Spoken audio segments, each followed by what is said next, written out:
Oui, je disais ceci, que l'intelligence artificielle est devenue une réalité de notre siècle. Il est difficile, presque impossible de faire la science sans l'IA. D'ailleurs, beaucoup de métiers, y compris les métiers de professeurs d'université, dans sa forme actuelle, tel que nous l'avons hérité du 18e et 19e siècle, tel que nos maîtres l'ont pratiqué au 20e siècle, tel que nous l'avons pratiqué à la première moitié du 21e siècle, va disparaître à partir de 2050. Il faut regarder la trajectoire de l'évolution des technologies dans le monde. Au début, les hommes ont créé des machines. Les premières machines, c'était à faire des animaux. Il fallait utiliser les chevaux, les ânes pour cultiver, pour labourer, pour transporter des charges. Après, les ânes, les chevaux étaient en train de polluer l'environnement. À un moment donné, on a dû quitter les chevaux pour aller vers les véhicules. Et aujourd'hui, le cheval est devenu un animal inutile, un animal de récréation. C'est la même chose avec l'intelligence artificielle. Pour nous, les humains, l'intelligence artificielle devient une sorte de deuxième cerveau. Les plus habiles, les plus intelligents vont continuer à devenir de plus en plus intelligents.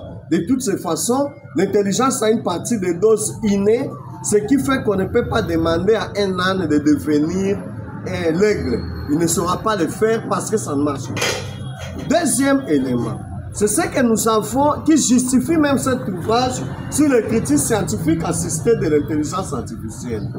Beaucoup de choses que nous étions en train de faire comme professeurs d'université vont devenir obsolètes en 2050. Et le prof d'université ne sera plus quelqu'un qui génère du contenu, qui crée le contenu, qui crée des syllabus et qui vient les distribuer. C'est dépassé, ça va disparaître. Le professeur doit devenir un coach. Et c'est là que je dis bravo et coup de chapeau à un grand esprit. Le professeur Jean-Pierre Lotoy, mon maître, qui avait déjà dit en 2016 que lui, il est un coach de formateur de formateurs. Le coach dans notre métier de la science a la particularité, c'est que nous, les joueurs, et nos coachs, nous jouons sur la même pelouse. Nous sommes tous à la fois, nos coachs à nous sont à la fois coach et joueur. C'est différent du domaine du football. Alors, qu'est-ce que je suis en train de dire par là? C'est que le professeur d'université doit devenir un coach des apprenants. Il doit devenir un modèle, quelqu'un qui prêche par l'exemple, parce que lui-même, il joue avec eux sur la pelouse. Il doit devenir quelqu'un qui, grâce à l'intelligence artificielle, aide les apprenants à apprendre eux-mêmes et à leur rythme. Il doit être quelqu'un qui doit apprendre aux étudiants à utiliser l'IA de manière éthique, responsable et ancrée dans les réalités du terrain, c'est-à-dire une science qui ne parle pas de l'angoisse réelle de la société, qui ne parle pas des observations en laboratoire ou en terrain, deviendra une science inutile. De toutes les façons aujourd'hui, vous savez, quand nous faisions des thèses, la partie revue de la littérature nous prenait énormément du temps et d'énergie. Aujourd'hui, grâce à l'IA, vous pouvez faire l'état des lieux de connaissances dans votre domaine. L'IA peut vous aider à faire l'état des lieux de lacunes de connaissances, peut vous aider à répertorier des sujets polémiques, peut vous aider à repérer dans quel sens est-ce que la science est en train d'évoluer, est-ce que les gens posent les questions de la problématique.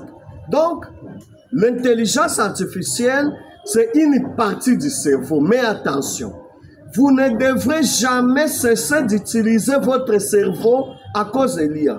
L'IA vient en appui et vous-même, vous êtes là, votre cerveau doit travailler, vous devrez être sur le terrain, vous devrez lire vous-même parce que la science, c'est un tout petit peu comme la sorcellerie.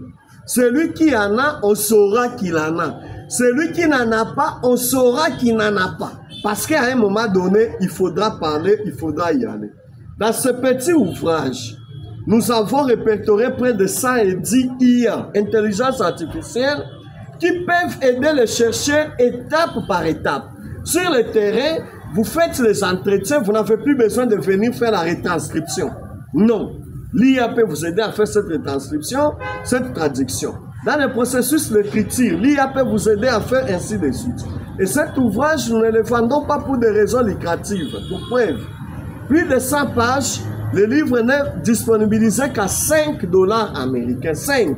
C'est-à-dire que notre souci, c'est d'embarquer la majorité de ceux qui peuvent être appelés intellectuels pour que nous puissions entrer dans la deuxième moitié du 21e siècle en consommant ce que ce siècle consomme, en faisant la science conformément aux attentes de la société et aux attentes du siècle.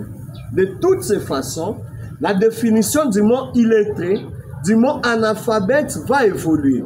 En 2050, sera analphabète celui qui ne sait pas utiliser l'intelligence artificielle de manière éthique, responsable